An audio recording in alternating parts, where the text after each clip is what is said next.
Cayem podcast. I am here with my all-time favorite vocalist, Cove Reber. Who would have thought? You know, who would have thought? Many years later, it's crazy to be in this position. But I want to just talk about what you've been doing in the off time since Saosin, since your departure from Saosin. So we're here to talk about Dead American, you know, first and foremost. So just talk a little bit about that project and what you're doing within that band. So Dead American was a project that my good friend Jordan sent me Chad's music, and Chad lived in Utah. He's from Southern California, but he was living in Utah. I got sent his music, and I got sent like 2 or 3 songs. And the first time I heard it, I was like, this is like some 2004 sounding stuff to me. This is the stuff I was into in high school. Yeah. Naturally, I fell in love with it and was like, okay, I could do something with this. So I tracked one song. It was just me screaming all the way through. It was a lot of fun. I'm not going to give it away because it's on the EP.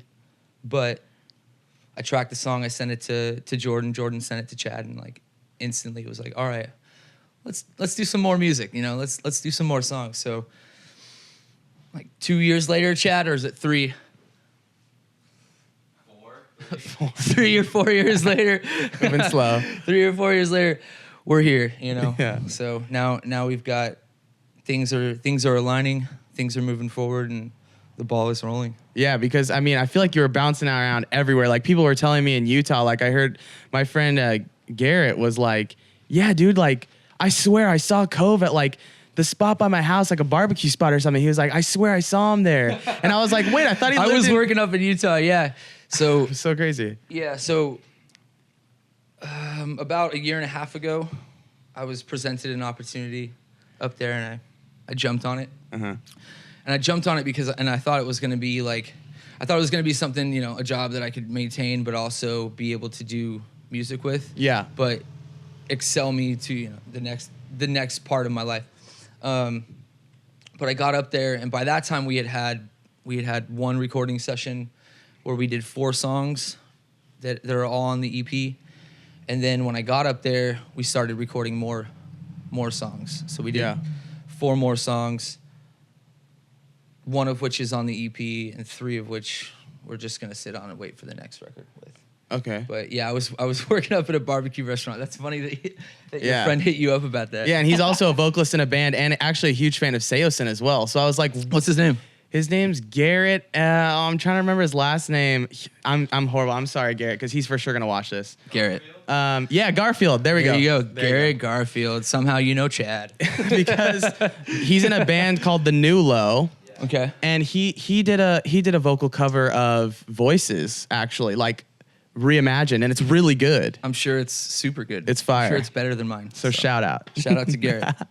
But yeah, it was just funny because I was like, what in the world? I was like, how am I? There's like a whole underground Saosin community of like people that are like, oh yeah, like what's Cove doing? Where's Cove? And like, it's funny because every time I talk to people, they're like, oh no, Cove's here. No, Cove's here. And I'm like, all right, I got to keep tabs on Cove somehow other than bothering you and being like, hey, what are you doing right now? You can bother me anytime you want. So it's just funny. That. It's just really funny. But yeah, let's talk about the name Dead American. I know that's kind of a basic question that a lot of interviewers ask, but I feel like there's more intention behind it than regular.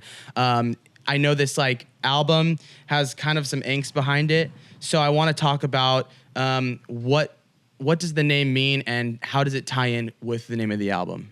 Does it? I guess is the better question. Well, the name came from Chad. Jamie. Sorry, Jamie. Chad stole your thunder. The name came from Jamie, who plays guitar in our band.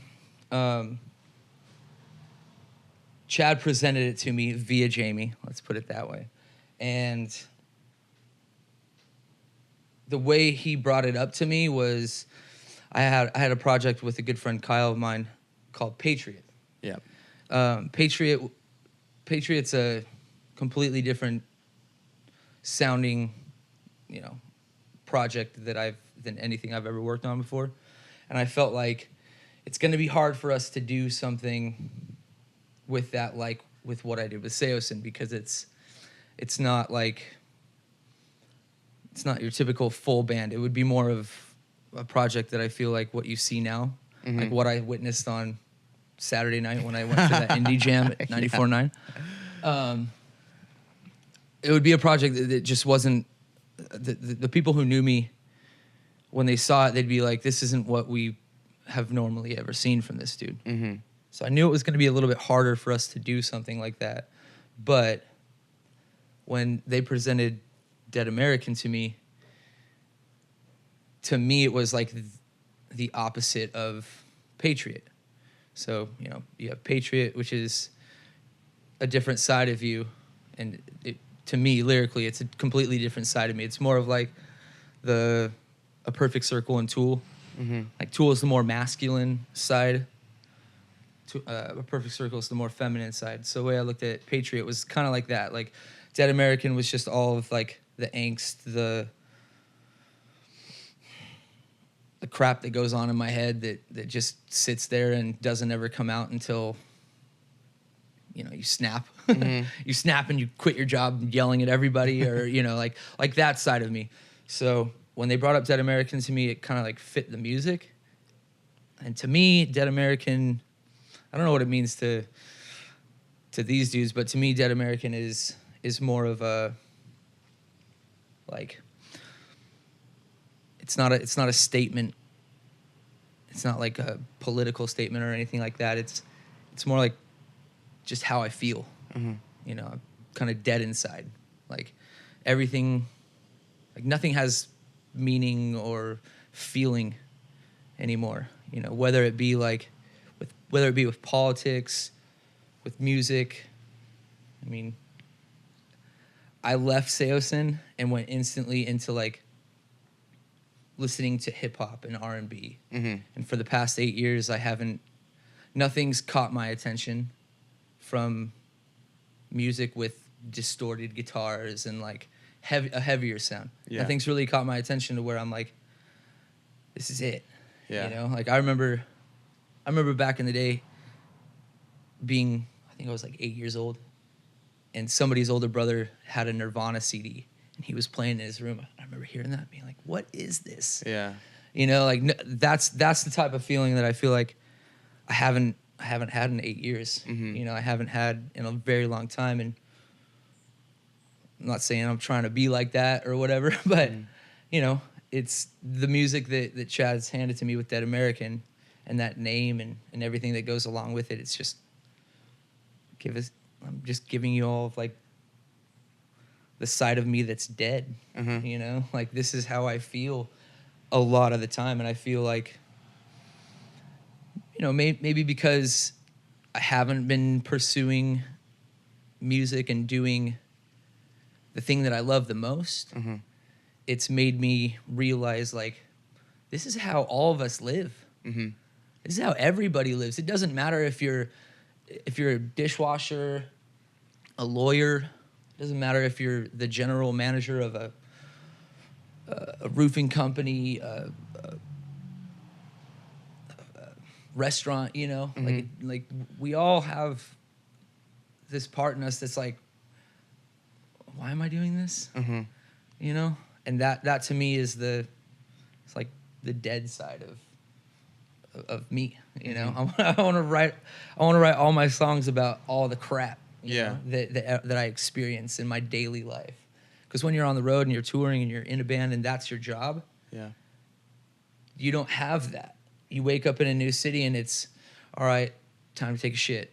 Like, where's the closest bathroom? Like, that's not normal. You know, it's not a privileged life, but you're living life completely different than 99% of the world. So, I don't know. Dead American is just, to me, it's like that part of me that's just kind of dead. You know, and it can be taken politically too. Like, I'm so dead to politics, you know, like both sides. Absolutely. Like, screw both sides, you know, like it's not, nothing has changed since a year and a half ago. Not in my world. I still wake up, I still go grab coffee, still search for that bathroom that's down the hall, you know, like we all do the same stuff. Like, it's not, nothing is changing. Nothing has changed, and nothing has sparked like anything in me. Yeah, you guys have a song called Alternative Facts, which obviously is an ode to the Trump administration line, Yeah. alternative facts. So I just kind of wanted, since you jumped the gun, talk about that a little bit. What is lyrically that song? How does that relate to the current administration or politics or now? Or is it almost kind of in support of what that's saying, that there are alternative facts from what the mainstream is saying? Like, how is it? I think when you hear the song,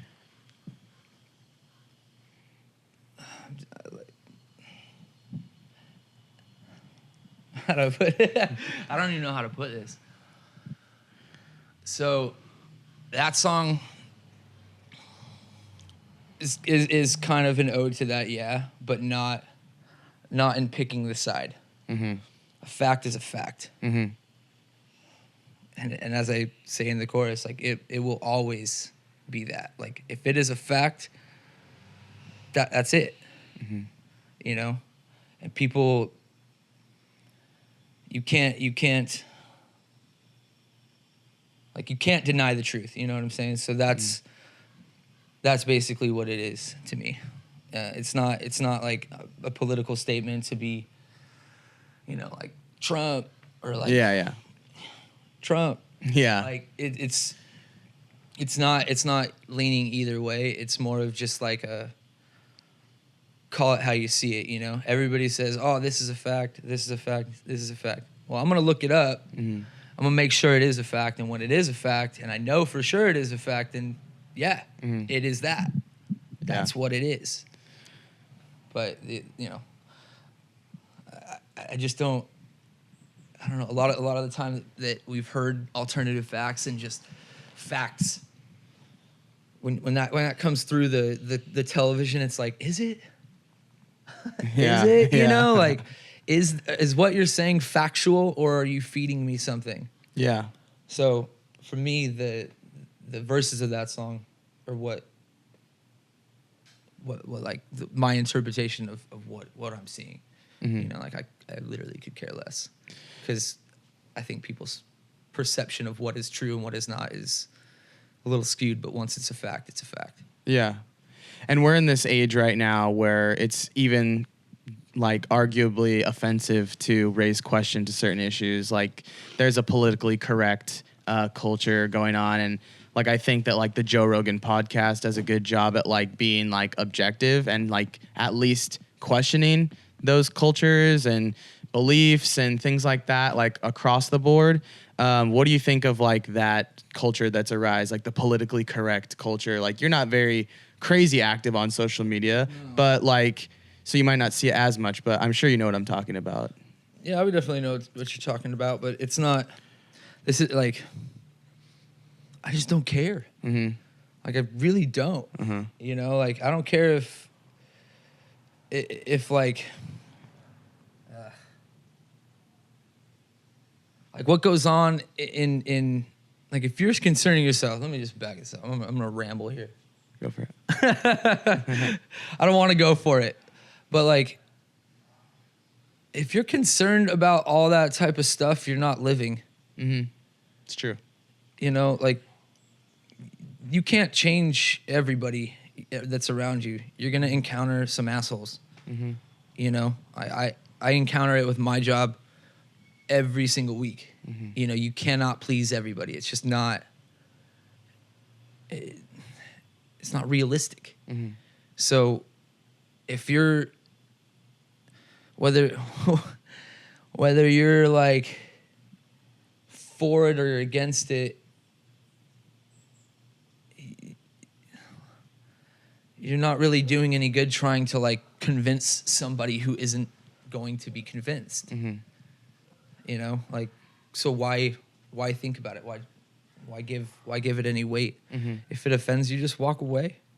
You don't need that in your life. Just brush it off your shoulder and let it be. Yeah.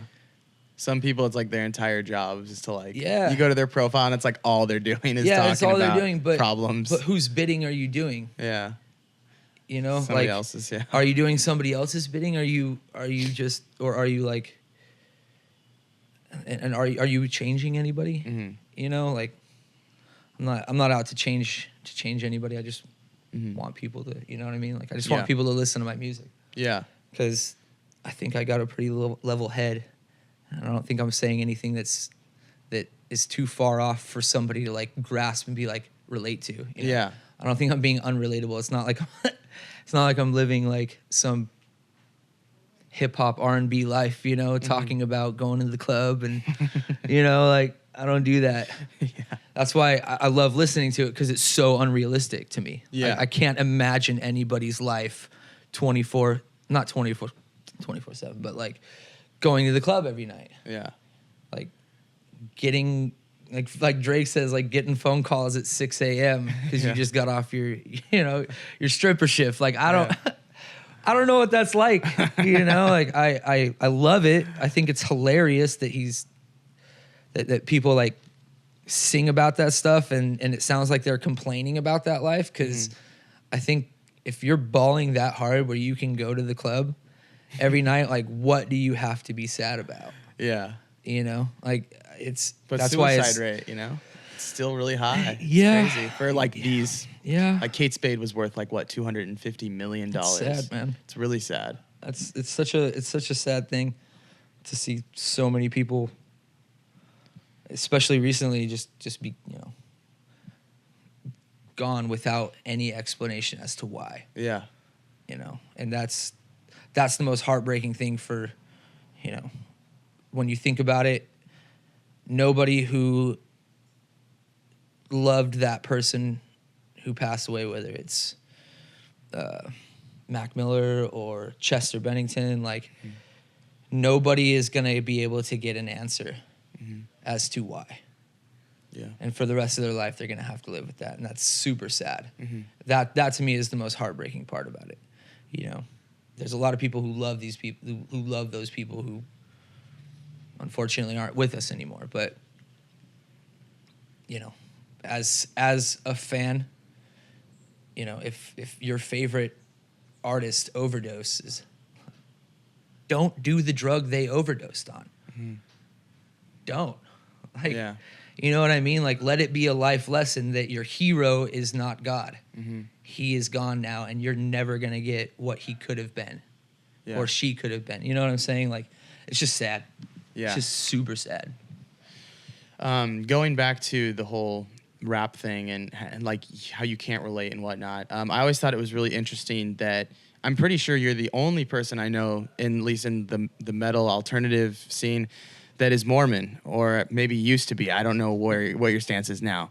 But yeah, I just thought that was interesting because that's such a different countercultural perspective to the music industry. It's like very clean cut and, you know, very like, they're the nicest people. Well, yeah, you're not clean cut, but you know, that's why I thought it was interesting though, because it's a meshing of two worlds, you know, two worlds colliding. And so I always thought, and you always talked about how you kind of felt like an outlier in Saosin, a lot of the fact because you were younger and you were a replacement and all of these things.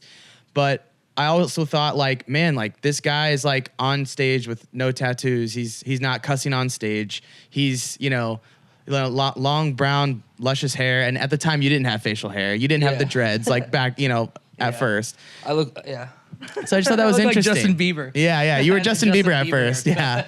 You're the brunette Justin Bieber. But yeah, I just thought that was interesting because, you know, it was so countercultural. It is, but even like if it wasn't for the way that I was raised, I wouldn't have the outlook that I have on a lot of things. And the way that I look into a lot of things is because of the way that I was raised. Like most people, even within the LDS church, it's they talk about it like it's in a bubble, like you're in a bubble. Yeah. I came from a small town before I moved to San Diego. Ridgecrest. And Ridgecrest, California. Bros High School, what up? Didn't go there, but gotta throw it out. But getting back to it, it's like the bubble. Like when we moved to San Diego in '99, the bubble here doesn't exist within the church. So, meaning, if you go to church, in an LDS church and you are Mormon, meaning like the first time, I think it was like within the first 3 weeks of being in San Diego, I walked by the adult classes where all the adults were being taught and having their lesson and meeting. And I remember looking in and seeing like grown people in an argument, Mm-hmm. like almost to the point of yelling at like, but they're in church. Yeah. And they're like discussing scripture and things in a way that when you're in that bubble, and at least in Ridgecrest, you would never see that. This is how it is. It was more letter of the law. Yeah. You know? So when I saw people like arguing, I was like, all right, this is kind of dope, you know? Like they can actually sit together, have an argument, and discuss things that, you know, mean like the way they interpreted that scripture was totally different. So that's why they're in it. Yeah. But at the end of the day, you know, they looked at each other and were like, you know what? You interpreted it that way. I don't really have a problem because I agree with your interpretation. It's not a bad interpretation, but I took it this way. So to see people like dissect things that way and still be able to come out, you know, like arm in arm, like that was a huge kind of turning point for me where I was like, huh, you know, it doesn't have to be so black and white. Yeah. Like we can all differ even if we're sitting in the same building and practicing the same beliefs. Yeah. You know, and who's to say that somebody from this building believing this thing can't sit with somebody from this other building Yeah. and have a conversation and find some common ground and be able to walk out arm in arm and not wanting to, you know, fist fight in the parking lot. Yeah. You know, so I think a lot of like the way that I perceive life and the way that I try and live my life is just a side effect of the way that I was raised, and I don't think there's anything wrong with that. You know? I have no problems with any of it. Yeah. You know, because I feel like I was raised to be a good person, and that's Absolutely. what I would want my kid to be raised to be. You know, just be a good person. Don't be an asshole in somebody's life. Don't be the reason that somebody, you know, is being bullied or you know, anything like that. Like, yeah, just be a good person. For people that don't know or aren't familiar with the LDS church, they're like the nicest people. My high school is heavily Mormon, like really heavily, like probably like 40 or 50% were Mormon. Crazy. So it was, but like, yeah, the nicest people. So I just find it interesting. It doesn't surprise me that you still have very fond feelings for the LDS church. No, absolutely. I mean, I believe everything that I was taught still. You know, it's not like I'm trying to go out and like be like wave the flag for it, because I know I have my flaws. You know, like I'm not the best representation, but you know, as far as being a good human being, it's because of the way that I was raised. You know, I wasn't raised to hate somebody for a different belief. I wasn't raised to like judge somebody because they did something that I thought was wrong. Yeah. Like the judgment isn't left to me. It's not on me to judge, you know, unless I want to work for the government and become a judge. Yeah, exactly. But I'm not a judge, you know what I'm saying? So like I can't look at somebody and tell somebody that they're doing something wrong if it's not affecting me. Yeah. You know. I said, I don't really care. Like, like I just it doesn't, that type of stuff doesn't affect me. It's just what's around me. Yeah. People should live their lives more like that, I think, you know.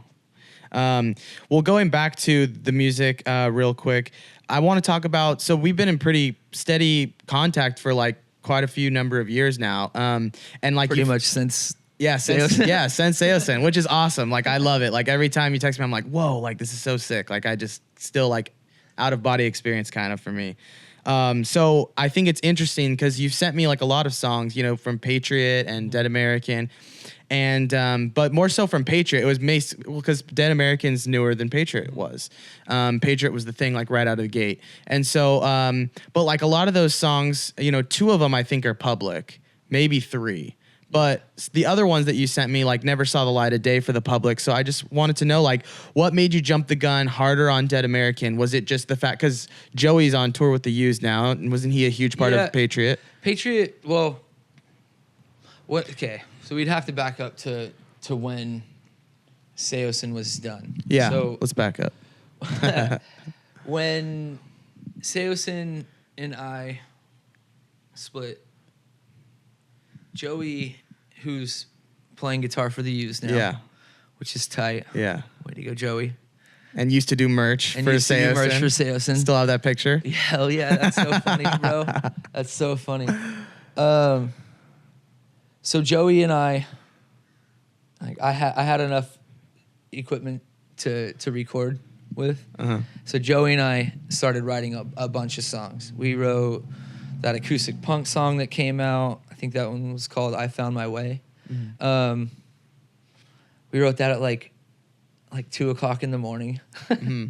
It just one super late night. We're just writing random songs, and so Joey and I did that. Right, Kyle, my buddy Kyle, had all these beats that he had written, just musical typing in GarageBand. Mm-hmm. And one day he brought them to me, and I was like, "This is really cool. You know, I could write some stuff to this if you want. Maybe we could like have, you know, some girl sing on it because it sounds more like soft and feminine, right?" Mm-hmm. So Kyle gave me one of the songs. I wrote some stuff to it, and we were at somebody's house, and I was like, "Let's go listen to this in the car." So I sang my parts. Or I told him, I was like, I have a part for this part, but I don't have the next part. So, you know, I don't know. So I sang my parts to him, and as soon as my part was done, he started singing. Yeah. And I was like, okay, like you have some stuff for this?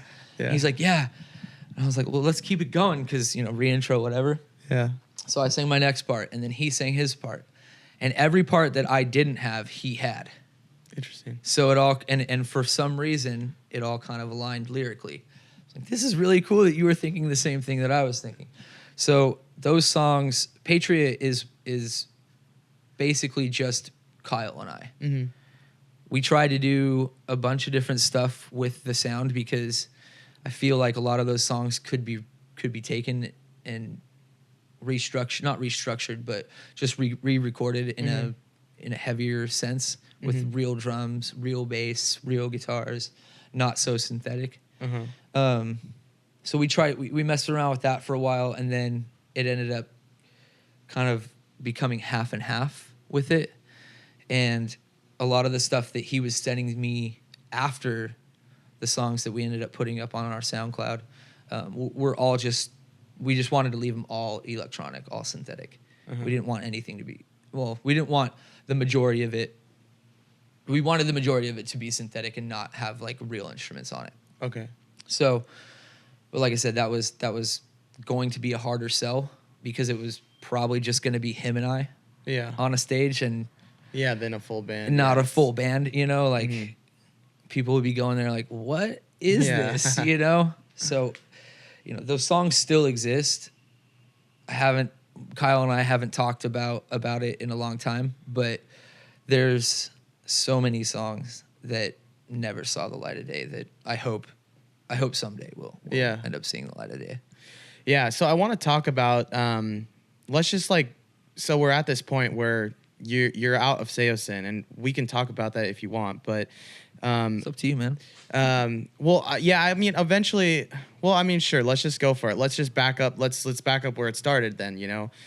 We know what happened in Saosin, but like exactly what was going on in your mind when you departed from the band? Like, what was going on? Were you thinking music, or were you kind of immediately like pissed and just wanted to do something else? What was going on in your mind back at that moment? I don't really know what I wanted to do. I know, let me put it like this. Like, I knew that if I had done what I did in Saosin with my best friends from around here, it wouldn't have gotten to that point. Yeah. So for me, what I wanted to do after Saosin was, I obviously still loved music. I never stopped writing. You know, like there's probably 16 Patriot songs right now with Dead American. We have 5 coming out, and there's 15, 16 ideas just like 90% recorded. Yeah. You know, just sitting there waiting for the full length to be recorded. You know, we want to record those songs. That's the biggest thing. So I never stopped writing. I never stopped recording. I never stopped working on my craft and letting it develop and even into something new and different. But I didn't really have the ambition to get back out with it. I mean, with all the crap that Saosin went through, it's hard to look at the industry and go, yeah, that's something I want to get back into. Yeah. You know what I'm saying? Like, Yeah. It's no, like, I'm not trying to diss anybody, but like our label fell apart, literally fell apart. Everybody that we had signed to and signed with at the label at Capitol, within like 8 months of us putting out our record, everybody was gone. Wow. Everybody was gone. So that's why we toured so much. That's why we did like 4 world tours on that record. That's why we did countless American tours, whether it was B markets or A markets or supporting, supporting Linkin Park on Project Revolution. doing like 2 Taste of Chaos tours in the States, doing Warped Tour like 3 times, 4 times. I think it was probably 3 times over the course of that record, but that's why we toured.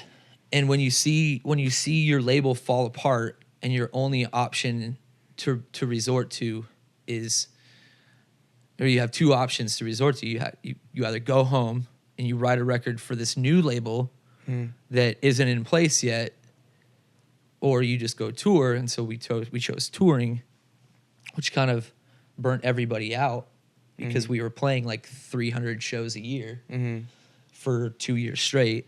Yeah. You know, it's a lot of traveling. It's a lot of waking up and not, like, just with a disconnect of reality. Yeah. You know, when you're gone that much, like, I stopped picking up my phone for people that I love. You know, like, it changes you a little bit. So did I really want to jump back into something where, you know, it could all fall apart?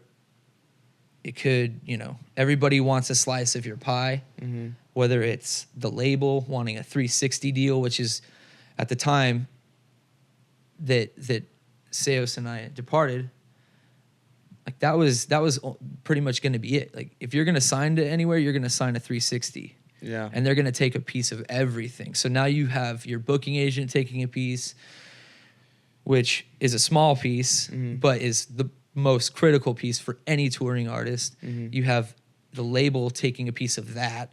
You have your management taking a piece of everything. Yeah. You have your accountant taking a piece of everything, but you need an accountant.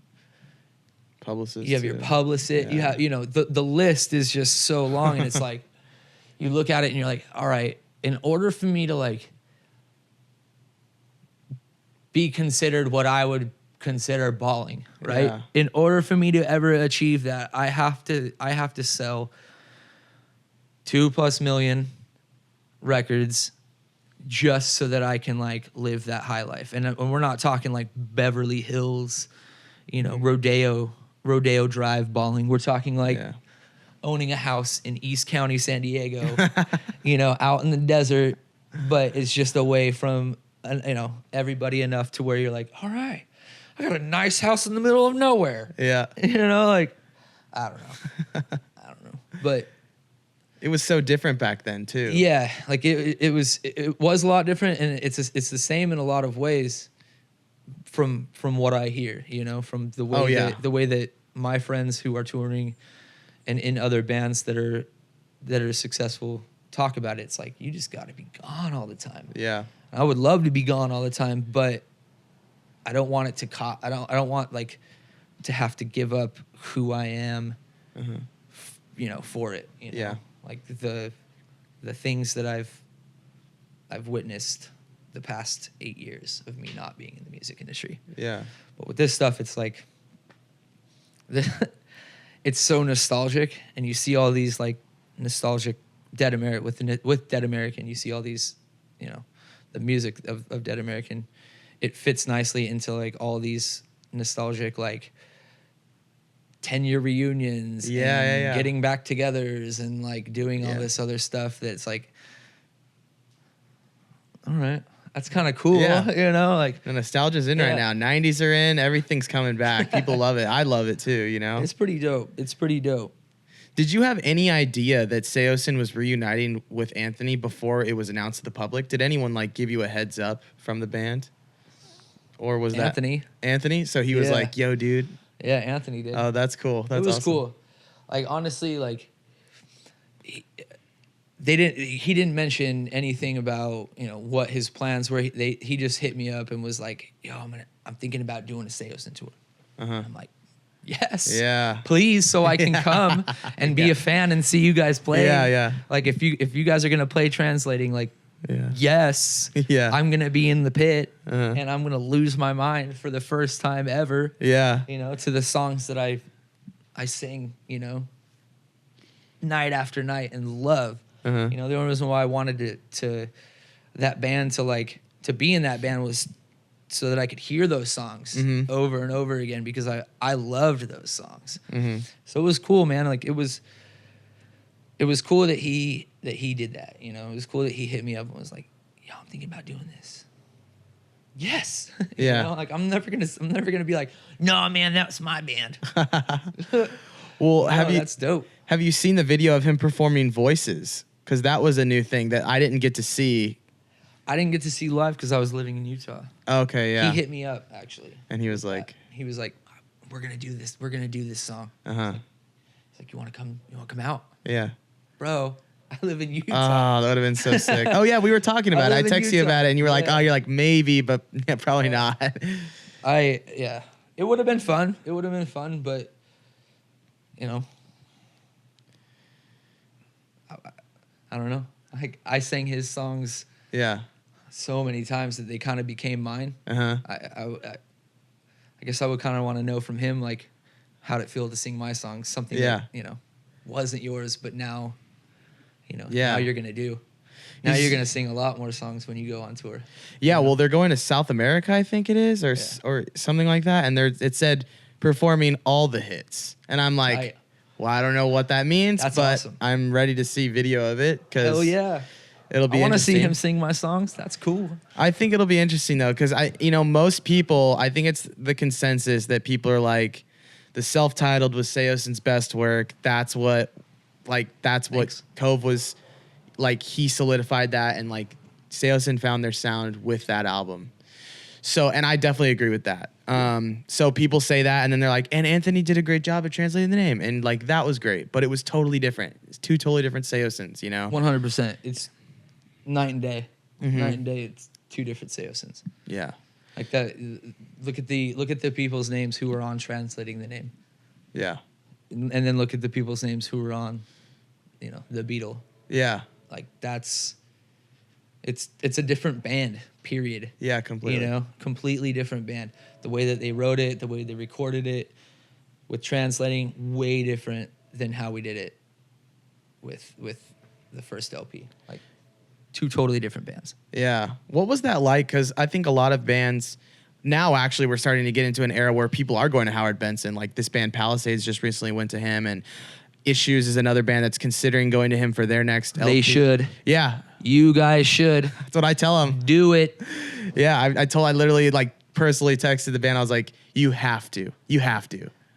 Because he's the best. Guitar players in Issues might hate it, but you'll get the best result ever. Oh, it's just Howard one. Benson, it's just one. So he can, perfect. Just one person that'll hate it. Yeah, one guy. Does he sing too? He screams.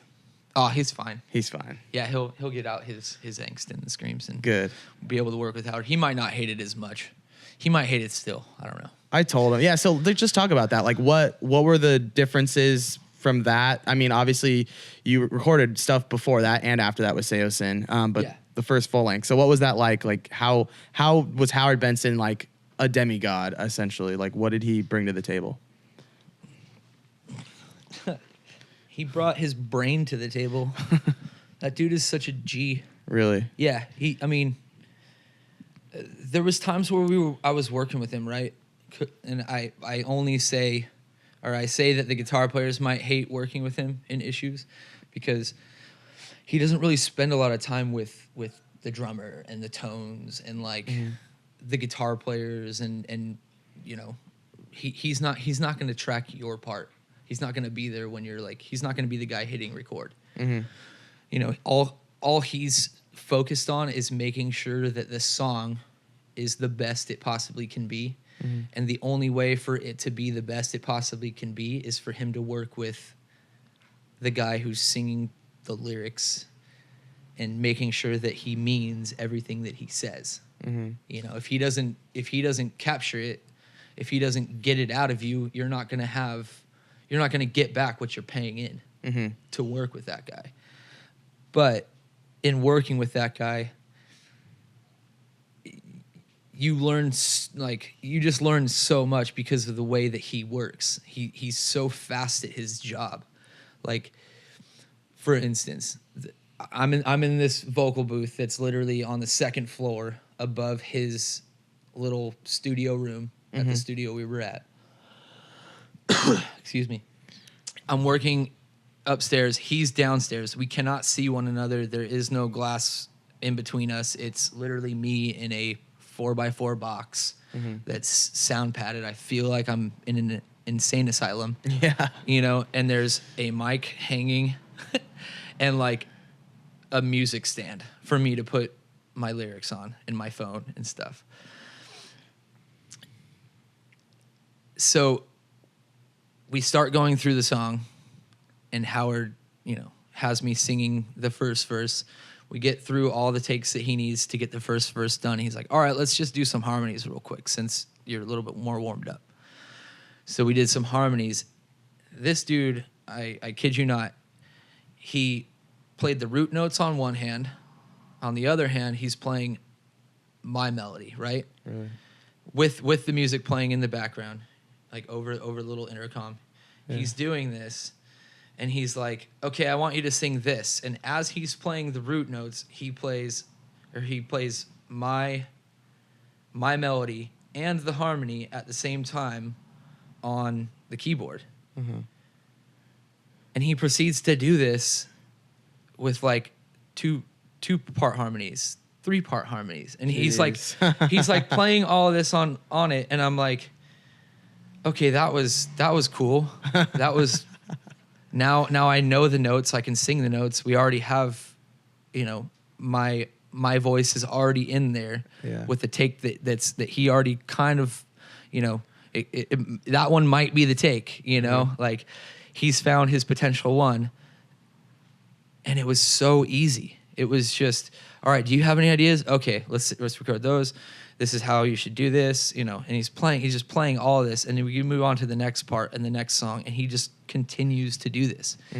And I, not knowing musical notes and anything like that, I'm like, that would take me like a day just to figure out, you know, 2 parts of one song, how to do that. Yeah. And I'd probably screw it up even at the end of the day, you know, as far as being able to play stuff like that. So just having a dude who's so smart at what he does is like, and being able, like having him play referee was the help that Saosin needed to get that first record out of us. If we didn't have that first record wouldn't have sounded like that. It wouldn't have come out like that, in my opinion. But yeah, I love working with that dude. There's a huge difference between working with him and just working with the dudes in the band. So I loved it. I loved that experience. Yeah. Like, I'll always remember working with Howard and having Howard, like the screaming matches with Howard and everybody, and being like the first meeting that we met with Howard, just him being like, so like, what records do you guys listen to? You know, and all of us being like, well, you recorded one of them, and me being like, I liked POD, you know? Yeah, POD. And but everybody's saying, you know, Blindside Silence, like that record is one of the coolest sounding records to me of all time. So. Yeah, he's worked on some masterpieces for sure. Oh, for sure. For sure. Is there anything else you want to add to that with the recording process? I know you were saying that the band wasn't too fond of that necessarily because he basically neglected them in a sense, but spent that extra time on you. Yeah, but I think that's. I mean, I think that's how they felt. Yeah. You know, they were. You know, we're. It's not us that's paying it, but essentially it's us that's paying it. Yeah. And when you're one of 5 people, there it is. When you're one of 5 people, to be in this, you know, to be in the studio and the, you know, like Alex, our drummer, he was only there for the first 2 weeks. That's all he was really needed for. You know, it's not like he's helping with vocals. It's not like he needs to be there for the vocals. So, you know, I could see how people would get frustrated being like the songwriter. Maybe they're writing the music. Yeah. But the guy who you're paying to record your band isn't focused on what it is that you're putting into it. He's more focused on the end result. I could see how that would get really annoying. You know, like you're paying a bunch of money to somebody to be there, and he's not there for what it is that you're doing. But you just gotta trust the people that he's got. I mean, look at the records that guy's done. That's literally all you have to do. And when you look at his catalog, there's no denying that guy's a great producer. You know what I'm saying? So yeah, I liked working with him. I thought he was dope.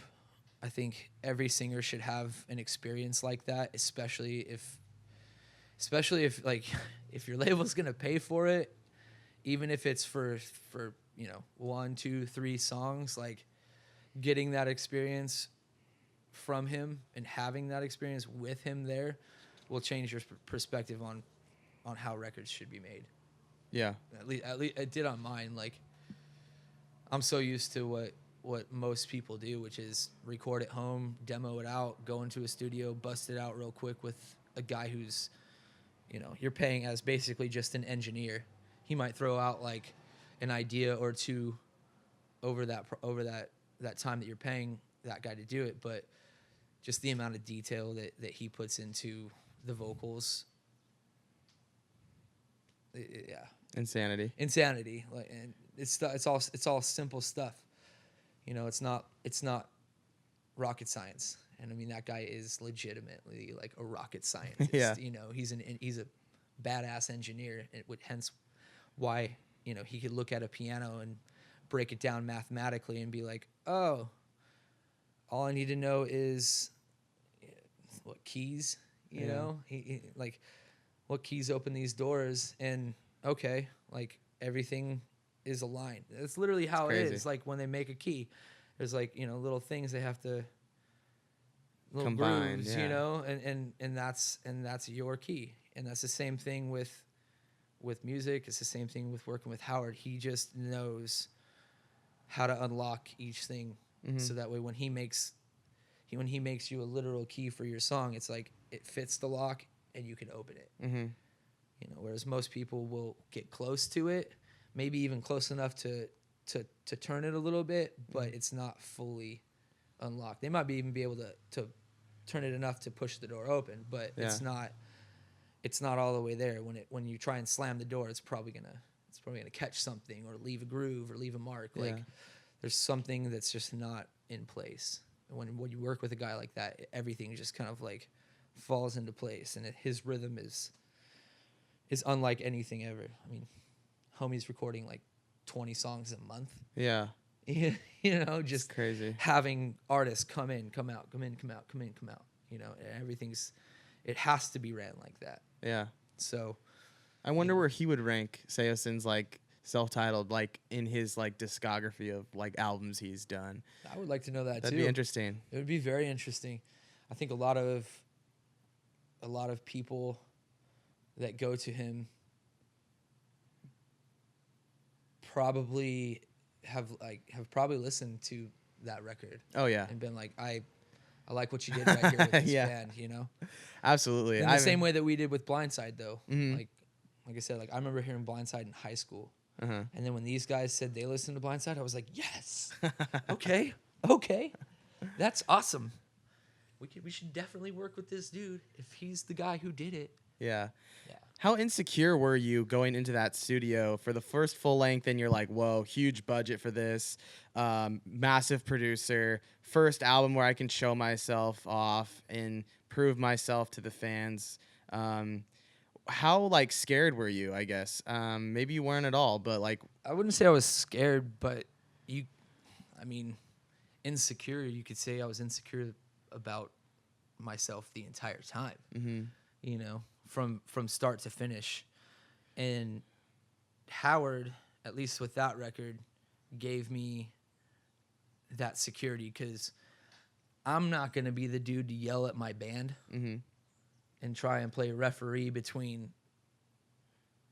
music writer and lyric writer. Uh-huh. You know, like I can stand up for myself, but it's not like, you know, when it's a 4-on-1 and it's a band decision and it's, Yeah. you know, you use it as a democracy. I'm not saying that that's how it was though. Like I'm just using it as an example. But, Yeah. you know, when you have somebody there who's, you know, who's like, if we're going to compare dick sizes, that guy's going to win. You know what I'm saying? Like, he's got more experience. He's got more sales. He's got more everything under his belt than we do. Mm-hmm. So, you know, for him to play referee, it was nice. And it gave me just the way that he works in working with him solo. It gave me a lot of confidence. It gave me a lot of you know, belief in myself and being able to like give him what he's asking me. Yeah. You know, like I have to give him what he needs in order for him to edit and create the art that, you know, to take my creation and turn it into like a more clear picture. Uh-huh. You know, that's kind of how I look at the music. It's like or look at music in general. It's the same way as a painting. You know, if the painting's super far away, all you're gonna make out is a you know, maybe some colors. Uh-huh. But the closer you get, the clearer the image gets. And what he did was he took our image and like literally zoomed in on it and cleaned every little thing up. Yeah. You know, and that's what you need. You know, if you want to write or not write, if you want to have a huge record, you need to have somebody who's literally gonna like clean up your image. Mm-hmm. Not necessarily as like who we are as a band, but just clean up each song and make sure every little part is flawless from start to finish. Yep. Sometimes I feel like the majority of the time it can't be somebody in the band. Mm-hmm. It just can't be somebody in the band because you're gonna sit there, you're gonna think about it, you're gonna stress about it, you're gonna go over it, you're gonna come back to it, you're gonna clean it back up, you're gonna go back to it, you know, to something else, come back to it, and by the end it's probably gonna be like nothing close to what you intended it to be because you've redone it so many times. Uh-huh. So now it just sounds completely different. Mm-hmm. You know what I mean? And it sounds nothing like what you intended it to be. And that's interesting because your guys' second record with you, In Search of Solid Ground, was half done by like in-house, you know, wasn't it? Yeah, it was half of that record was done in-house. That record was kind of a mess. A lot of different hands. A lot of different hands on it. Yeah. Not that was a bad thing. I mean, it taught me, like, working with different producers and songwriters, and, you know, it teaches you a lot. You pick up a lot of little things like, oh, I like what that guy did, or I didn't ever view things like that. So now when I write, I got that in the back of my brain. Yeah. I can always go, like, if I get stuck, I can revert to what he taught me, you know, and that it's good to work with people like that, but you need a referee to like keep the game moving forward, to keep the progress just moving. Like if there's no referee, you're just going to run around and play and not keep track of the score. Yeah. You know, and even if you do keep track of the score, fouls aren't being called. Like, you know what I'm saying? Yeah, it just gets out of hand. Yeah. Just gets out of hand. So one thing I want to talk about is in regards to like lyrics. Your lyrics to me were always a lot different from most vocalists because they were like vague but still clear in the same sense. Like I could get a gist of what songs were about, but I didn't completely know where they were going. Like I was like, oh, they could go either way. And like I remember in an interview like way back when where I was like listening to what you were saying about your lyrics, you'd say, yeah, I like write certain like songs saying you and I'm talking about other people, but I'll write other songs where I'll say you and I'm talking about myself. yeah. Yeah. So where did you learn that sort of mentality and that lyric writing process, and how have you developed that through the years? I just kind of take it as like a way for me to hide my meaning into the song. Yeah. I've been told that before from people where it's like, you know, I gravitate towards this song. I just want to know what you mean by it. And music to me, I've never really asked my favorite singers what it means. You know, because it's about my interpretation. I don't want to find out that one of my favorite songs was about nothing. Was just about like, you know, the singer just trying to write a song, just trying to come up with something cool. You know what I mean? Like translating the name. That's what comes to mind when I hear about that. Yeah. Because like I heard, you know, like the way that record was recorded, from what I understand, is not the traditional way. Yeah. Which might be why it came out the way that it did, and it's so just ambiguous and like, what does any of this nonsense really mean? And what are even the words? Yeah. Like, what is he actually saying? We don't know. A lot of them we don't know. So, yeah, I feel like with the way that I write, I try and hide my own meaning to it, but I like it to be like easily explained in a way that even somebody who isn't like, I don't want to call people dumb, but like just not like, for instance, I'm not like a Mars Volta type of ambiguous writer, where I'm using like what I would consider big words, you know, to like paint my story and, you know, hide. I don't know. I think hiding your meaning in your own song, and yet being able to like get your point across, make it relatable is the biggest thing. Yeah.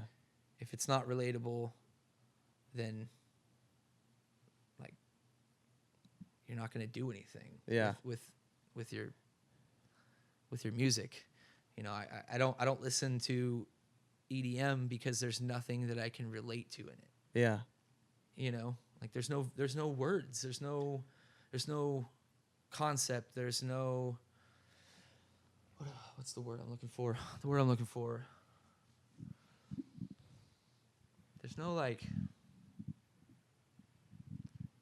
substance to grab onto, which is why I feel like people who listen to music with no lyrics gravitate towards drugs when listening to it. You know, if you don't have a point to the song, people are going to create their own points, and if there's no words to explain what it is that's trying to be conveyed, it's up in the air at that point. And if you're going to listen to that type of music, you're either going to go one of two routes. You're going to be like me, who's going to start writing some lyrics to it because that's a sick beat, or, you know, you're just going to do drugs and be like, this is awesome, I love this music. You know, like, and I don't want to do that. You know, I don't want to see, I just don't want to see it. Like, I feel like it's like holding, like that mentality is just holding it back. Like you're holding a whole generation of music hostage. Yeah. You know, by just giving them one aspect of it. Yeah. You know, like Chon is tight. Chon's sick. Right? What is it? Polyphia. Yeah, they're sick too. I can't say their name right. Shout out. They're sick too, but that's like, you can go to those shows and it's the same thing as EDM, right? It literally is the same thing. Yeah. But you can actually go to their show and watch their fingers move. Yeah. You know what I mean? You can watch them literally create that music. Whereas when you go to an EDM show with a computer. with no music, it's a computer. Where's the life in it all? Yeah. You know, there's no life to it. Stage production, that's it, really. Yeah, it's a pretty picture. Yeah. That's all that it is. There's no substance to it. Yeah. You know, at least when you go and you see them, you're getting some type of substance from it. That's not just that's not just fist bumping and losing your mind. Yeah. It's funny you say this because I know your sister's like done like top line work for Skrillex and stuff. And so I just think that's hilarious that you have this critique of a genre that she's pretty plugged into. What does she think about that? Or have you guys had the discussion on that? Or do you just kind of go two separate ways with it? Or, I mean, she's doing vocals on them, so that is substance. She's doing vocals. She is giving them substance, but, you know, with that type of music, you can only... Like, if you listen to the track that she's on, she's only giving you, like, 20 seconds of substance. Yeah, you're right. She's giving you, like, maybe, like, 15 words to hold on to. And not that that's, like, to be knocked on. You know, if you're giving away a good message, even in those 15 seconds, that's better than nothing. But, I don't know, like, she is far... more talented with her words than I am. Like the way that she writes songs, and when she does write her own songs, it's like I listen to them and I'm like, I don't know where this came from, because I'm not like, what? You're more your way with words is exactly what I want mine to be like. You know, but I know that I'm just maybe I think I'm not capable. Maybe I'm just insecure in that way. But my words just never end up coming out like her words. So it's, you know, for me, her doing EDM stuff, like that's really cool. But the stuff that she did and she released as Penny Bird Rabbit, like that stuff is way cooler to me than anything that she did with Skrillex or like with any of the other EDM type of people that she did stuff with. So, because I like words. I like a story, or like just somebody's vision of, you know, a perception of life and what they went through. Like we all go through the same stuff, but tell me how you got through it.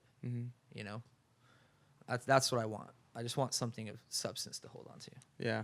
Do you know Sonny? Did you guys tour together? I don't know if that he still owes me a pair of pants. Oh, fucker. Warped Tour 2004. You ripped your pants on stage and I threw you a pair. I want some. I think he can some afford. Of that Skrillex money. I think he can afford a pair of pants for you. Hopefully he'll see some this. Of the pants money. Yeah, actually, the old DJ from Issues. He's cool. He's a cool dude. The old DJ from Issues. He toured with Skrillex for a bit. No shit. And he had worked in a session with your sister before. Oh, that's and I was awesome. like, this is such a small world, man. I was like, it's so crazy how everything's colliding together. And even, do you know the comedian Kyle Mooney? He's on SNL. Yes, yes. He did the video that you guys are playing in. Like I one of the know. videos at USC. USC. I remember that show like it was yesterday. And The who was it? Was that kick push? Who was that kid? oh, Kick push Push. Coast. Lupe Fiasco, I want to yeah. say Lupe Fiasco played headline that night, and Del the Funky Homo Sapien played like right before him. They kicked everybody out. It was like us, the Aquabats, like all these bands, right? Uh-huh. And like we were the openers of this show. And as soon as we were off stage, they're like, you have to leave. You have to get out of here. Wow. We have like rap artists coming. Like we don't want anybody backstage for them. Dang. What? Oh, okay. Drama. I mean, we got paid, but Yeah. that's tight. But yeah, that Kyle Mooney kid is hilarious. Bro. Well, because I know he follows your sister on Instagram. Because I acted with him one time. Yeah, it's super That's random. awesome. I mean, it's just crazy circles that like I'm like, what is going on? Like so many people. The entertainment industry is so small. Yep. But yeah, It's a small world, I man. just thought that was so funny. So yeah, that leads me to an interesting topic. What is it like these bands that you toured with? You say Linkin Park, 30 Seconds to Mars, Used my the Used, My Chem, Take yeah, It like Back Sunday. I mean, you were in the golden age of, to me, of like screamo music. You were in the golden age of it. What's it like to look at it now, where these bands are all in different places? Some of them like My Chem on hiatus. Some of them like 30 Seconds to Mars, like Jared Leto's doing, Joker acting. Like, what do you think of all of this? Like, what is it like to be, like looking back at that age, that time period? Try to answer this question nicely. I'm not gonna lie. Like it's a little tough. It's a little tough to see right now how concert goers are like treating shows. Uh-huh. Okay. I remember going to shows and paying $20 and saving up an extra 15 to go buy the t-shirt, an extra 30 to get the hoodie. Like I remember that stuff. But you always buy the CD and the t-shirt at the end of the night because you don't want to have that on you, when you're losing your mind, right? Yep. I just feel like people aren't losing their mind. Like, and maybe it's been me not necessarily like paying attention to the actual scene. But even when we were touring, the scene was everything was changing. Mm-hmm. From the first time we played Warped Tour in 2004 to the last time we played it, I think, which was like 2012, 2011. Like, can you imagine? I gotta think of this band's name. What was that group from New Mexico? They were like rap.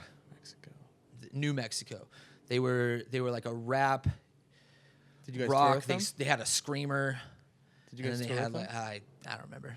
We didn't tour with them, but they they were like part of that whole Millionaires like. Oh, okay. Like, can you imagine in 2004 like there being that like Jeffree Star on Warped Tour? Like No way. Not a chance, bro. So for me, seeing it, even my favorite tour that every single summer I saved up, $100 just so that I could buy the ticket, buy some water so I didn't dehydrate and die. Yeah. And, get my Epitaph bag of stickers so I could carry it around and pick up all the free stuff and all the signed posters and all that type of stuff. I couldn't imagine it turning into what it was when I was the last time I was on it. I saw it already starting to shift, which is why, I stopped paying attention when I got into Saosin, for maybe like the first year and a half, two, that we were touring and I was in Saosin. I was paying attention to everybody, everything anybody put out, I was there for. But at some point, I saw these, like, I don't want to call them like young kids, but like younger artists coming up, and I'm from a time where I'm just from a different time. Like, to me, a lot of like what people view as talent isn't really talent. It's just, you know, like we can crap out songs every day and upload them to SoundCloud. And we can have 1 million views on SoundCloud, but that doesn't make it good. Mm-hmm. You know, at the Radio Fest I worked, they were like, they've got 9.2 million streams on Spotify and this and that.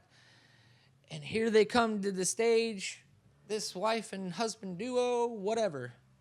And they get up there, and I'm like, why does everybody look so bored? Yeah. Like, why does everybody just seem so, like, numb to it all? Because I remember my first Warped Tour. I remember going to shows and being like, yes, circle pit, you know, seeing Davey Havoc. Oh yeah. Jump off the drum riser. Literally, he jumped he ran out on the stage. He came flying out from the truck, the semi truck. He was full sprint, hit the back of the drum riser, jumped over the drummer in a full iron cross. No way. Slid on his knee, like landed on That's his sick. knees and slid to the front of the stage yelling. And I remember being like, oh my gosh. Yeah. That's what I want to do someday. Like, I want to have like that type of, like, I want to create this feeling that I feel right now and be that guy. Yeah. You know? And as soon as he did that, I remember just pushing my way to like the closest mosh pit and just jumping in. Uh-huh. You know, and losing my mind. Crowd surfing to the front, you know, yes, like yelling at him as I was running down, you know, in between the stage and in the little guardrail, and just pointing at me like, "You see me? Acknowledge me." You know, I remember that, but I feel like people don't do that. Like, I haven't seen that in a while. I just haven't seen it. I know it exists out there, Yeah. but that to me isn't what's being popularized. You know. Yeah. I don't know if this is explaining any of it. I might be rambling like Kanye over here, but No, that's fine. We like. I'm probably doing that Kanye right interviews- now. Kanye interviews go viral. You're gonna have to watch this interview like 4 times just for it to make sense. That's no worries. But yeah, man. I don't know.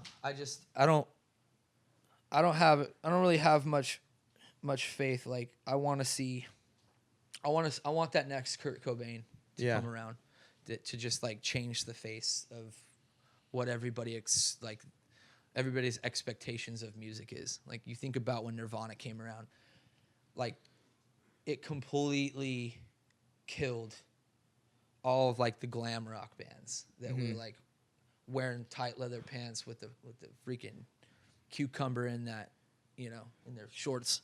But it killed it all. It just took it all away, and it was like, this is it. This is, you know. And look at the reaction. Everybody was losing their minds. Yeah. Everybody was having the best time ever because there was some like angsty things happen. And I think it's the same thing now. I think a lot of people are starting to feel it. Yeah. It's either getting heavier or softer. Yeah. Like the middle ground of like metalcore, screamo is just dead. It's like you're either going heavier to hardcore or you're going softer to like, you know, like balance and composure style stuff. Yeah. It's really interesting. It's not, that to me isn't a bad thing, but I just want it to, like, if everything's going to sound the same, It's not what you want. It doesn't help me out. Yeah. You know? I get you. And it's hard coming from like, I think the era where you were like in is like every band was so big and so different and so like good. It was just, I don't know if we'll get that again. I'd say we were all big, like define big. Like, yeah, we toured with bands and we were a part of a genre that, you know, like, look at Thrice, okay? Like, I love Thrice. Yes, yeah. I'm not disrespecting Thrice in any way when I say this, but like, as a fan, my personal belief, that band should be headlining arenas, playing in front of 10, 15,000 people a night. Yeah. That's how talented Thrice is. That's where they should be. playing House of Blues every night is not a bad living. Mm-hmm. But you should be playing in front of 10,000 people. Yeah. Just on how talented you are. Yeah, that's Just true. on the music that you've created over the years, like that's how high like I hold them. You know what I mean? Like, Yeah. That's how, like, if you're that talented and you've done this for that long, I believe that you should be rewarded like that. Not to say that, like I said, not to say that they aren't making good money and they aren't making a living doing what they love and creating dope ass music, but I don't know. Like, I think being big is doing that and then maintaining it. Like, I don't see a lot of newer bands or even like bands that I was touring with at the time that I was touring doing that today. You know, there's only like 3 that I can think of that are pulling like those types of numbers. Huge crowds. Yeah. Yeah, it's hard.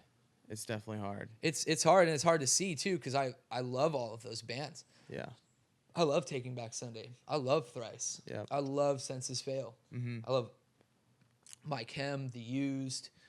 Yeah, like all those bands that we toured with were what got me into it.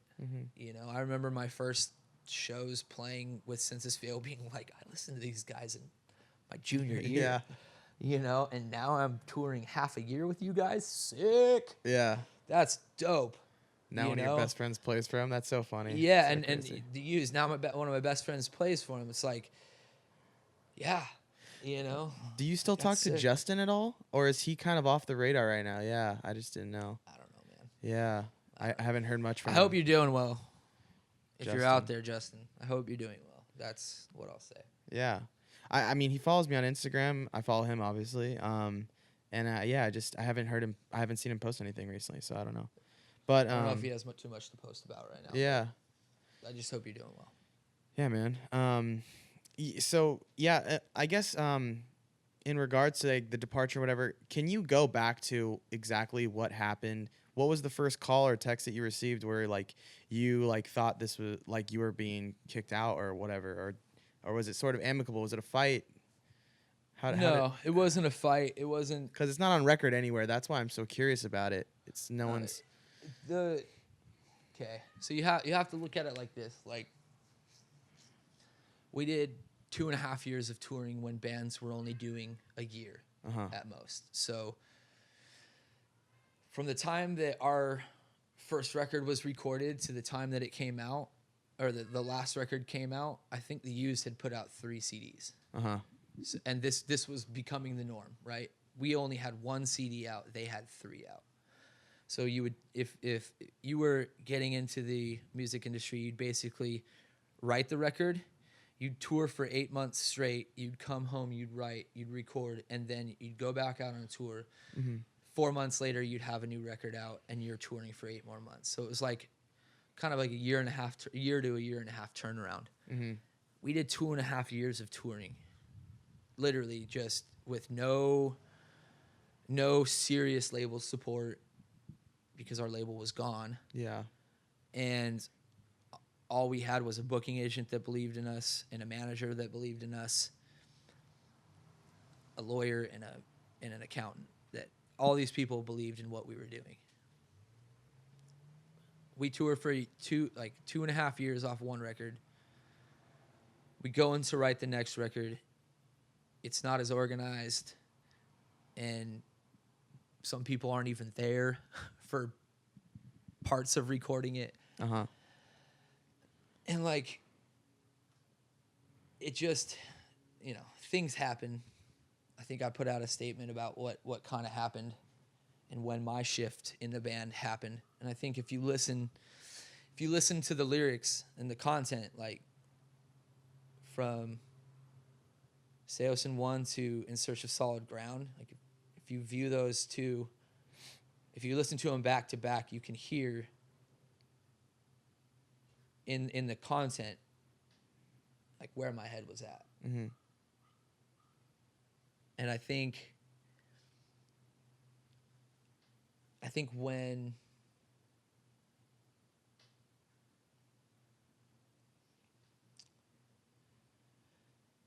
I think when like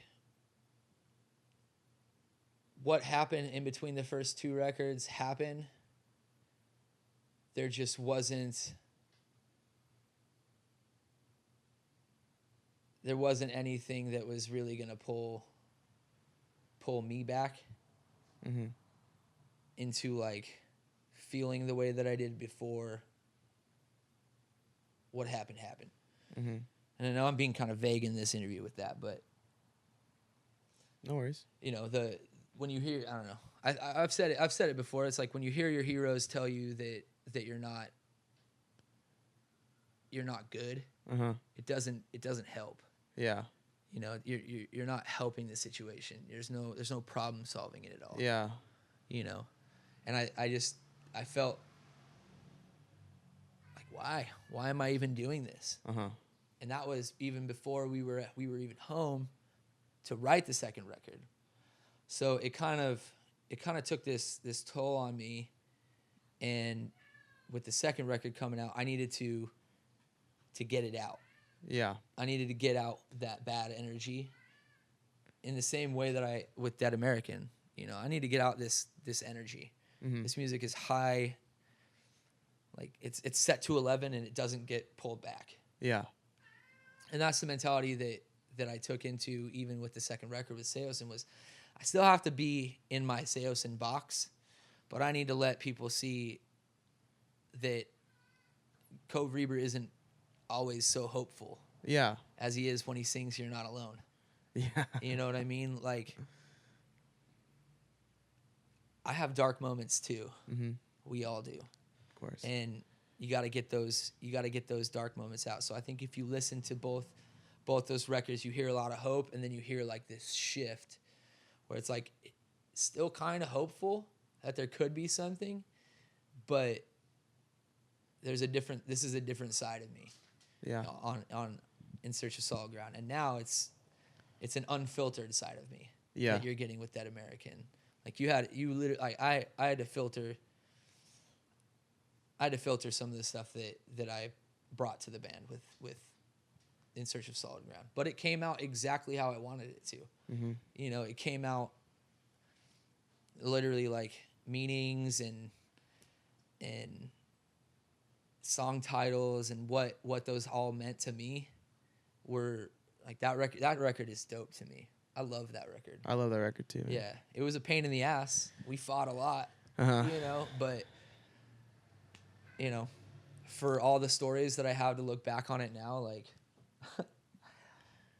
I love that record. Yeah. You know, like as much as I hate changing, I hate that song. Yeah, and I was so glad when No, you you're said, gonna bring it up, but I hate that song, but that story is so awesome to me. Like how that all went down and just yeah, it's a good story, and that record means a lot to me. Yeah. For what it is, for what we all went through to make that. Yeah, I think it's great, man. Do you think that your shift of like attitude and these negative things you're talking about, do you think it has to do with like you were saying, like, you know, you're at a job that you don't necessarily like love and you want to pursue other passions? Or do you think a lot of it's also just like a coming of age? Like you've grown up and you're not as naive as you were when you were in your early 20s or whatever. And you're like kind of just like, hey, like I have a different perspective on life because I grew up as well. Yeah. Yeah. Yeah, for sure. I mean, I don't know if my writing style has changed because of growing up and like, witnessing all of these crazy things that I've witnessed and you know, living lives that I never thought I would live. Yeah, I don't know. I think it's all part of the story. It's all part of the adventure. You know, I think I was telling you this the other day. Josh, he's right behind the camera. But I feel like as a lyricist and as somebody who writes, you know, who puts words and melodies over music that's given to him, because that's how I work. I need something to write over. I can't write you something and then have you write the music. That weirds me out. Mm-hmm. But as somebody who writes, I feel like I had to live those lives in order for me to write and make a connection to the people who are going to hear it. You know, like I had to give a part of me. Like I had to live out of my car. Mm-hmm. I had to live on a floor. I had to work the crappy job that I did late nights for, you know, every weekend till 4 a.m. on Friday, Saturday, and if it was a holiday weekend on Sunday or Monday, I was doing a late night then too, working, you know, not 48 hours, but 36 hours in 3 days. You know, like I feel like I had to give a part of that, a piece of me up in order for me to gain the realization that this is how everybody lives. This is how, you know, the majority of us feel when we're working that crappy job, you know, because touring. Oh, you gotta look at my history. Like I went from sitting in my English class, humming a Saosin song to my buddy Rocky, looking over at me, going, "You know, the singer quit." To me being like, I have to go to the bathroom, and then ditching school to go home and check out if what he said was true. Yeah. I literally, the day, like 30 minutes after he told me that, I was sitting at my computer at my house with my mom, like, why aren't you at school? I'm like, I'm 18. Yeah. I don't care about school. Being like, well, you got to go back. I'm like, no, that class is boring. I sleep in it anyways. Yeah. So I went from school to sending them an email that they thought it was me pranking Anthony, you know, to sending him a CD. I was in high school when I tried out. Yeah. I went straight from high school to touring, to being in a band, to, you know, signing to Capitol Records. Yeah, it's a huge. You know what I mean? Like I have records from my parents. My parents had records growing up with those words on it. Capitol Records. I'm standing on top of the building next to the spire, you know, like right out of high school, 18 years old, just turned 19. And it's to go from that to touring for 7 years to reality, back to like, okay, now I have nothing to do. What do I want to do? It's a trippy thing. You know, I was like 23 or 24 or not that. I was older than that. I was like 25 or something when it all went 25, down. 26. Yeah, 25, 26. Like, what do? You know? Yeah. So instantly, you know, it's not like I was thinking about, well, I got to go live life and get experience and do this. Nobody ever thinks like that. Okay, I got to survive. That's what everybody thinks, you know?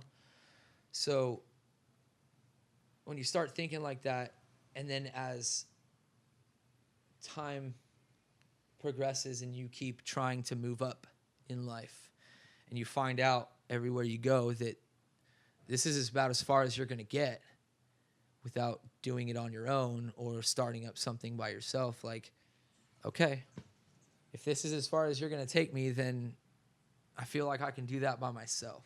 You know? So the mentality, the growing up and all that type of stuff, yeah, it has created me into the person that I obviously am today. But I feel like I had to give up those pieces of me in order to write what I've written. To, you know, if I didn't have those experiences, none of the music, none of the angst, none of the, wouldn't have anything to be mad about. Yeah. You know, that's why it's like when I hear Drake mad. You're like, how? You know? Like, how in the hell are you mad? Why are you upset? You ain't upset. How? Yeah. You're gonna make a freaking killing off of this song that you're quote unquote supposedly upset about. Yeah, it's. And Really I don't hear crazy. it. I don't hear it in your voice. I don't think you're upset. I think you're selling me something.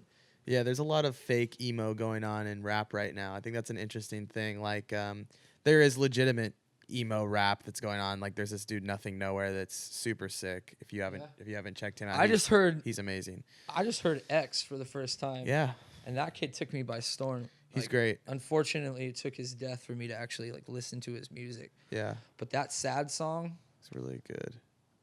That song's next level. That song is straight up sad. Listening to that now, watching that music video now, like it's really intense. Super intense. But you know, it's funny. I've said this recently too. Like, that's the new like screamo. Yeah, it is right now for sure. That's the new like what's coming out. And maybe it took. I almost said that band that I was telling you about from New Mexico. Was it the tip of your tongue? Yeah, it was on the tip of my tongue. Oh no. Anyways, they're probably watching this feeling like that was us. Or somebody in the comments section can post that. But yeah, that's the way that it's going. I mean, I like it. I like it because it's, you know, I like hip hop because it's moving. Like, hip hop's constantly moving forward. Yeah. You know, like rock hasn't moved forward to me.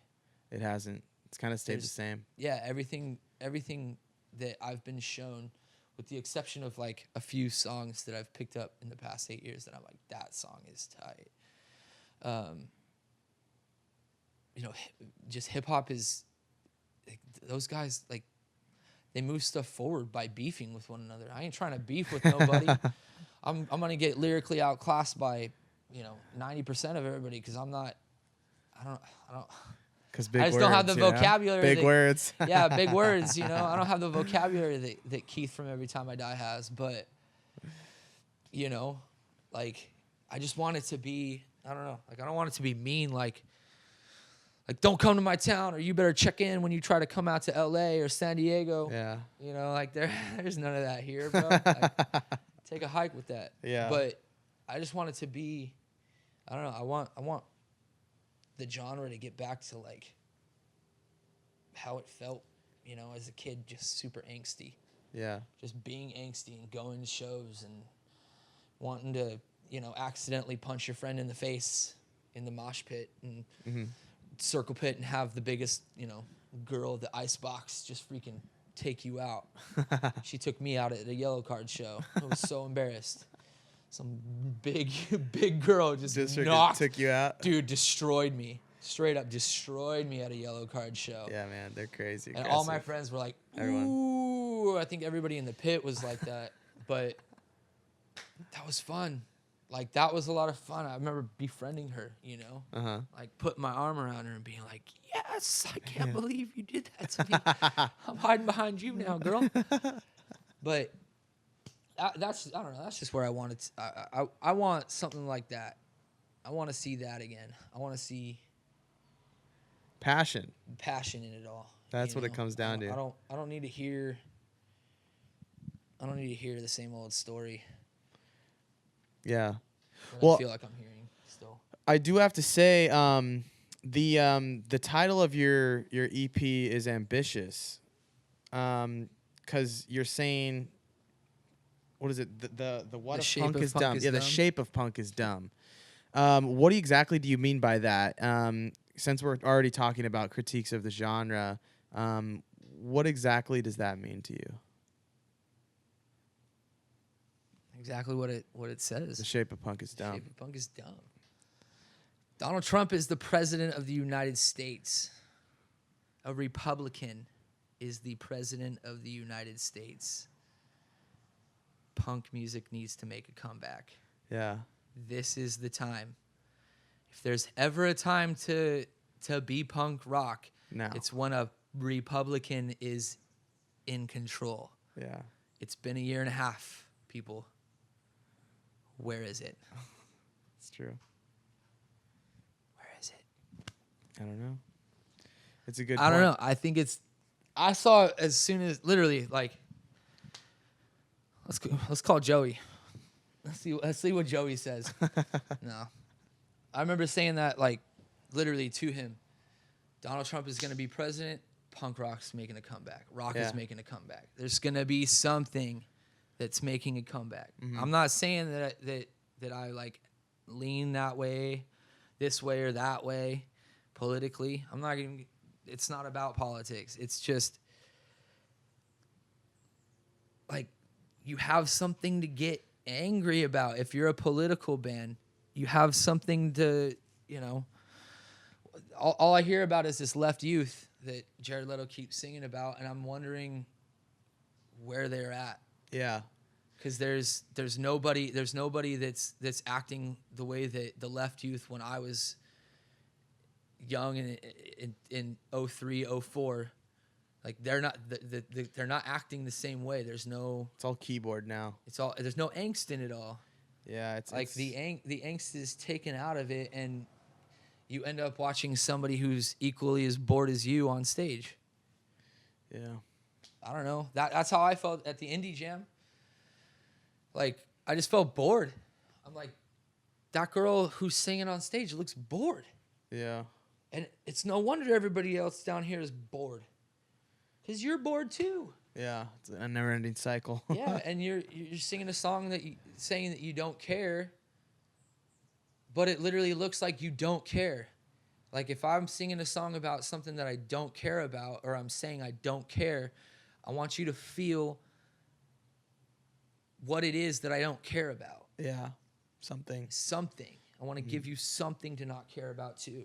Yeah. You know, and that's what I feel like is that's what I was hoping would come back with the Trump White House in music. Like, I was hoping something would spark this, like, revolution, and then Warped Tour's done.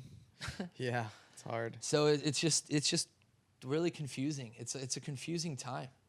Definitely. It's a confusing time to be a fan that's around the same age as us. You know, because like you said, you're finding all these hip hop artists and rappers that are like the new scene. You know, but I don't know. I don't make that type of music. I'm not that type of, like, artist. You know, I like seeing the bass player lose his mind, the guitar players lose their mind, and the singer, you know, face walking from the stage to the pit. Yeah. You know, and even if it's my face that gets stepped on, like, I got stepped on by the singer. Yeah. You know, like, I just want people to lose it. You know, go back and watch. There's like an old 7 Years video with Anthony. They're playing it in Corona at the Showcase, or at least I think they were playing at the Showcase. It looked like the Showcase. I don't know. Is that one that recently went on kind of viral on Facebook? We're like in this little club and they're just playing super fast and maybe. I mean, probably. But even that, just look at that video and look at the crowd and the way the crowd is. Yeah. It probably wasn't sold out. It probably wasn't, you know, the biggest crowd of all time, but people were losing it. Oh yeah. I've been to shows that were, you know, not recently, but in the past 8 years or 7 years that I've gone to expecting to see kids lose their mind. And just no. And then everybody's just standing there. I'm like, I would have a heart attack. Mm-hmm. I would literally lose my mind. If you're just gonna stand around, if you're gonna pay $20 to stand around, like, go huddle up next to the beach in a bonfire. Stop wasting your money and my time. Like, all I want is for people to feel something, to move, and to have a good time. Mm-hmm. You know, in the same way that I remember having a good time, like losing my mind. That this band, who's not from California but from Florida, is, speaking of Yellow Card, is in my town for one night, and I get to go see him. Yeah. I want to make sure they notice me. Yeah, of course. Just getting any type of reaction from them, a point, a guitar pick, a drumstick, for being the most obnoxious, for being the loudest, for being the best fan I could be, you know? Like that was what I went to concerts for, not to like fist bump and dance around and just stand there with my arms folded or be on my phone or Yeah. I don't want to pay money for that. Mm-hmm. You know, if it's like going to the movies. If I go to the movies, I want to be entertained. Mm-hmm. It doesn't matter if it's, you know, some award-winning acting that's happening on stage. Could be the A-Team for all I care. That movie was super entertaining. Yeah. You had Rampage Jackson in that movie. He sucks as an actor, but he was so entertaining that I just didn't care that I spent $16 at the movies. Yeah. Because I was entertained. You know, it was loud. It was explosions. They did a good job. Mm-hmm. I didn't expect anything going in, but I came out entertained and was like, yeah, the popcorn was good. The movie was good. I didn't have to go pee, so I didn't have to miss anything. But that's, I don't know, man. Like, I don't know if it's just cool to go to shows and stand around, but that's not what I do. I think there are certain shows where that's still there, but I definitely think it is more prevalent now with like cell phone culture and just like kind of like, hey, if I'm bored, I'm just gonna like, you know, because even it was, I mean, we sound older than we really are, but even like when I used to go see Saosin shows, I wasn't recording anything. Yeah. I would take maybe 2 pictures, but they came out so crappy because like the phone technology was so bad. It was bad. That I just, all right, I'm going to enjoy Yeah. the show. But gosh, I mean, who knows what it would have been like for me. I'd probably would have been recording the entire set had I had an iPhone 8 or 10, you know? So I mean, it's that's hard. That stuff's cool, but like set it up in a corner and then just go have fun and come back to it. Mm-hmm. You know, like that's just how I view it. Like I want to live that experience. I don't want to be looking at the phone when Davey Havoc is in a full Iron Cross. Yeah. You know, I don't want to be like this watching it through the phone. I want to watch it. Yeah. I want to live that, you know, like I don't want to film the circle pit. I want to be in the circle pit. Yeah. You know, cuz that's where the fun is. That's where the fun is. Mm-hmm. That's where it's happening. That's where, you know, I want to be 10 rows from the stage because I'm pretty sure that if I'm 10 rows from the stage, somebody, you know, next to me here, somebody next to me there, somebody in front of me, behind me, everywhere, they're all going to be singing the words. Yeah. You know, I don't want to be in the back just with my arms folded, paying $25 to come to a show, you know, like it is a weird shift. And yeah, we do sound old and we're coming from a different time when cell phones weren't that good and, you know, but I don't know. I just feel like you've got something in there. You want to talk about mental health? Like, come let it out. Yeah. Come let it out at a Dead American show. You know, like if you're feeling like you got some pent up aggression, you know, and you want to fight somebody, you don't have to come and fight. Yeah. But just come and get involved in the mosh pit, crowd surf, like end up on your head, dumped onto the stage. Uh-huh. You know, like falling over our guitar pedals and our monitors and knocking over mic stands and stuff. Like that's angsty. Yeah. You know, like who was it that played SNL? Like I think it was Fear. Somebody played it like way back in the day, and it was literally like the video of it is, it's a complete shit show. Really? Because the crowd is on the stage, like everybody's jumping off the stage. An and SNL? it looks like, yeah, it was That's an SNL. It was crazy. like one of like the first punk bands to get on there. That's so cool. And they were just like kids jumping off and like knocking one another over, and you could see it all going down. They're on stage, they're grabbing the singer, they're grabbing the mic, they're doing everything, and that was dope. Yeah. Like I remember those shows with Saosin. Like I remember having like, we want everybody to end up on stage. Come sing this with us if you can get here. Let's do it. And people doing whatever they could to get up there. Yeah. Like that's what I live for. Like I live for those moments, like when I can ramble on forever about these types of moments, but like when Gerard Way got socked up on Taste of Chaos, he was like he invited people to try and come punch him Oh no. and get past security guards. Well, if I was a kid in the crowd and you're inviting me to do that, I'll try it. Yeah. You know what I'm saying? I'll try to get on stage. I'll probably get yanked off or, Yeah. lit up once I actually hit you. But hey, if you're gonna, I'll be that dude now. Like, not that I would, out of any type of like ill will, but if you say it, like, you gotta expect it, But that's the type of like angst that he had, and that the kids who were watching him and the kid who ended up hitting him had. You know what I'm saying? Yeah. Like that's what it is. And I feel like all this, like this genre of music, like I've had so many people tell me like, oh, your songs kept me alive. Yeah. And I always like in my brain revert back to, okay, it's probably You're Not Alone that did, but like you listen to my music and that helped you. That's rad. Come out to a show. Mm-hmm. Like if you remember coming to a Saosin show, and you probably remember me hanging out till bus call. Uh-huh. That's what kept me sane. Like if it wasn't for the people hanging out and wanting to hang out after the show, I probably wouldn't be here. Uh-huh. Because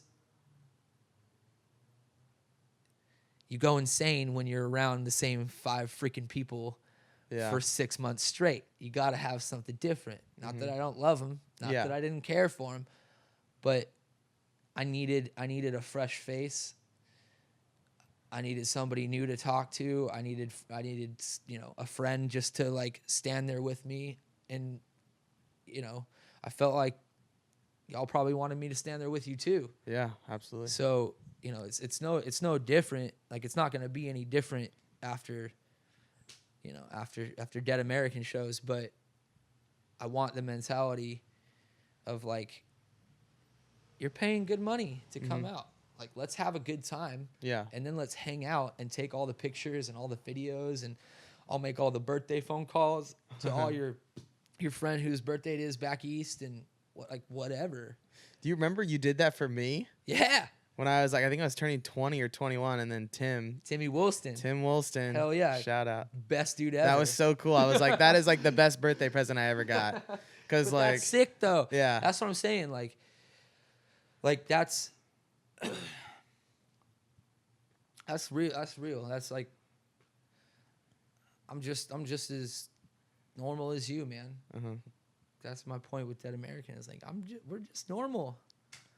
We all go through these feelings. We all have these feelings. Let me explain some stuff to you.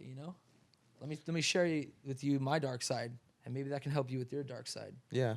Maybe what I say is how you're feeling, and it just is gonna feel good to come and scream it at me when we play live. Yeah. Like that's what I want to see. That's the energy that I miss, and that I hope comes back in full force when we end up starting to play shows, which should be soon. But yeah, talk about the future. Talk about the future of Dead American. Where do you want it to go, and how are things going to pick up? I mean, what we would like to do is play as many shows as possible. Mm-hmm. Play with bands and get on tours with bands that not only would make sense, but also have, the same mentality of like, we're here to lose our minds. We're here to have a whole bunch of fun. At the end of the show, I don't want to complain about the crowd. I don't want to hear any complaints about, oh, tonight sucked. Yeah. Like, I don't want to hear that backstage. Yeah. We sold how many tickets? There's how many kids standing out there? Let's go. Yeah. Let's have a good time. Mm-hmm. Like it's not about us at that point. Mm-hmm. It was about us when we recorded it. If we're gonna go play live, it's no longer about us. Yeah. It's about everybody who paid to come see us. So, short-term plans, we're looking to play Southern California first, because that's our home. Heck yeah. So San Diego, Orange County, LA, and then just start taking it little by little everywhere else. Like do shows out in Texas. Get a string of shows out in Texas. Yeah. Do a string of shows up to Seattle. String of shows to the Midwest, or even a weekend in, Denver, Salt Lake, Phoenix, Albuquerque.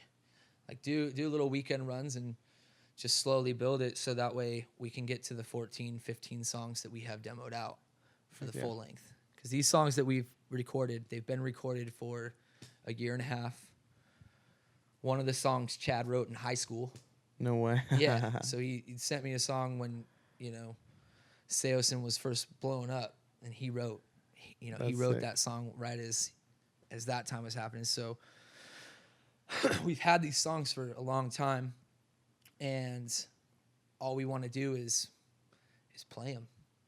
Hell yeah. Now we just want to play them, get them out. The record will be out October 5th, and October 5th. Note it. Put it in your calendar. Note it. Go download that stuff off of deadamerican.com.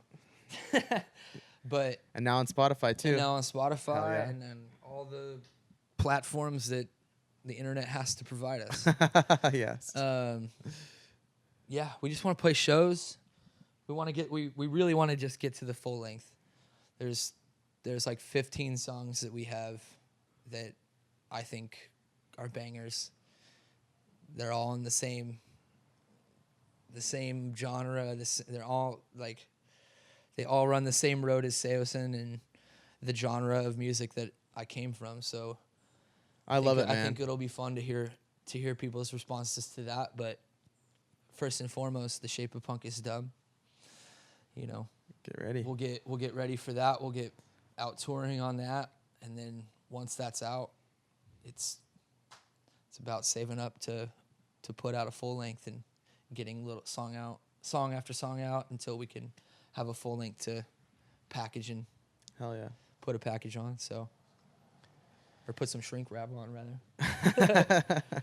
But yeah, so that's all we want to do with Dead American is just play.